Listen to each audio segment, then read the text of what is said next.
Buonasera, bentrovati con il notiziario di Prealpina.it. In primo piano l'area delle stazioni di Varese. Il comune ha deciso di mettere all'asta due storici edifici. Uno è l'ex Chalet Martinelli, ristorante della Varese Liberty, che potrebbe tornare ai fasti del passato. Vediamo il servizio.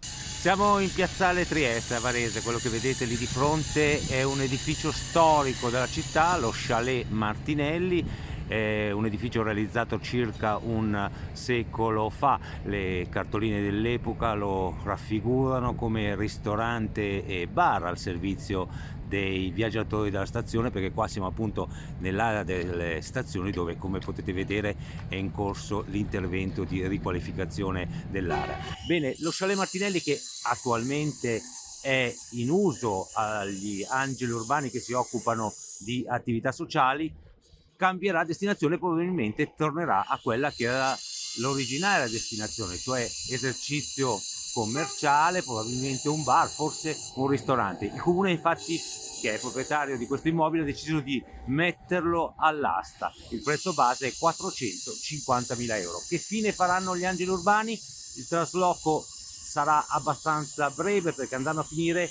là nell'altro lato della piazza, nell'edificio della Pesa. Altra novità è che l'altro immobile del comune di Varese, che è quella porzione di immobili che vedete accanto all'edificio di vendita delle carni, l'ex bagni pubblici piazzale Trieste, anche quello è un edificio all'asta. Qua si parla di un prezzo decisamente inferiore. Comunque la notizia è che lo storico edificio di Chalet Martinelli è ufficialmente sul mercato. E restando a Varese, le temperature più fredde di questi giorni hanno indotto il comune a prorogare fino al 12 aprile l'accensione degli impianti di riscaldamento. È stato deciso oggi, i caloriferi potranno dunque restare accesi anche a Pasqua.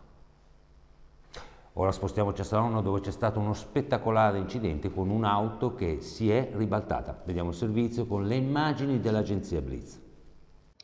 Lungo la trafficata via Miola di Saronno, oggi, nel primo pomeriggio, si è verificato un ribaltamento di una Seat Leon in seguito ad uno scontro violento con una Citroën Berlingo. Vigili del fuoco e carabinieri sono accorsi subito sul posto, dove hanno collaborato con il personale sanitario dell'autoinfermieristica e dell'ambulanza della Croce Rossa per soccorrere gli automobilisti. Le persone coinvolte, una donna di 56 e un uomo di 73 anni, hanno riportato fortunatamente solo lievi contusioni. Le forze dell'ordine hanno deviato il traffico e si sono occupate di eseguire i rilievi dell'incidente per ricostruire dinamica e responsabilità. A seguire, i due veicoli sono stati rimossi con il carro attrezzi. Ingenti i danni materiali. A Venegono Superiore l'ennesimo episodio di delinquenza. Una donna è stata derubata da due uomini giunti a bordo di un'auto. L'episodio è avvenuto fuori dall'ufficio postale. Un uomo si è avvicinato alla vittima e le ha scippato la borsa. In paese cresce quindi l'allarme sicurezza ed è stata avviata una petizione che verrà presentata al prefetto di Varese. Viene chiesto di rafforzare i controlli da parte delle forze dell'ordine. Il PNRR, Piano Nazionale di Ripresa e di Resilienza, è al centro del dibattito politico per i fondi che potrebbero non essere utilizzati. Che cosa ne pensano i varesini? Lo sentiamo in questo servizio di Valentina Fumagalli con le immagini di Angelo Puricelli. Il PNRR, Piano di resilienza. Piano Nazionale di Ripresa e Sì. Resilienza. Bene.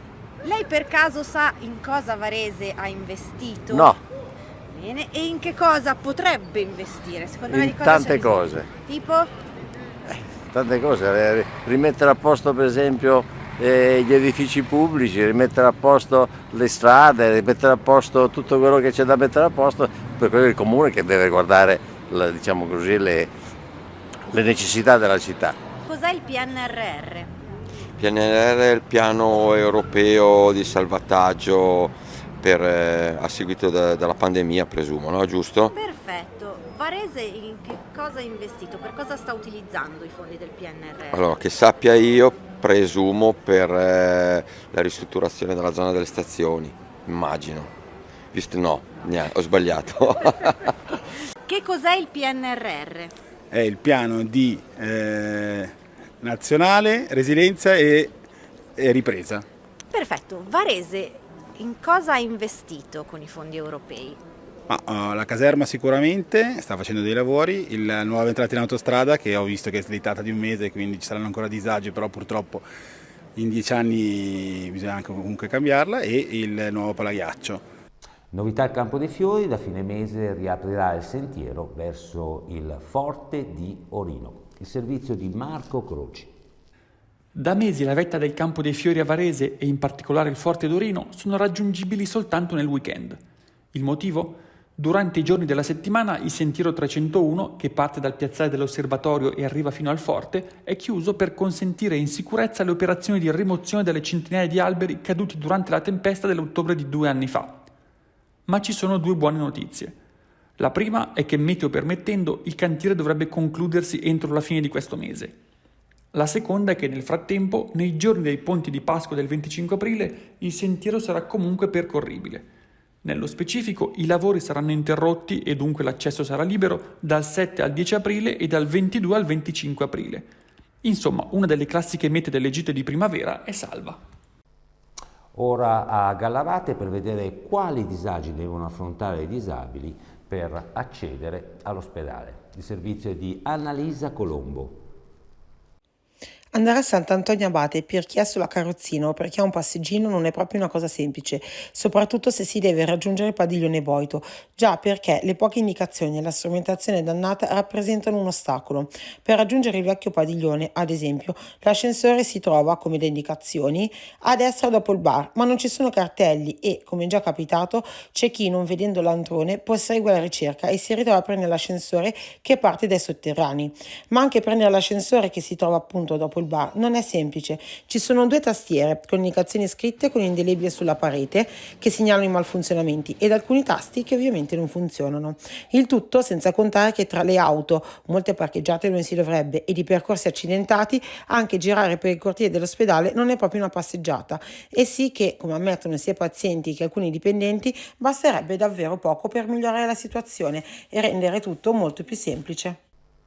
Sport calcio, vediamo com'è andata nel turno infrasettimanale del campionato di Serie D. Ci racconta tutto Marco Raimondi, le immagini sono di Agenzia Blitz. Nel turno infrasettimanale di oggi del campionato di Serie D di calcio vincono il Varese, alla partita del Franco Ossola si riferiscono le immagini di Agenzia Blitz che state vedendo, la Varesina, l'Arconatese e la Castanese. Ma andiamo a vedere tutti i risultati delle nostre squadre. Nel girone A, Casale Castanese 0-2, Castellanzese Dertona 3-3, Stresa Bra 1-1, Ligorna Legnano 2-2.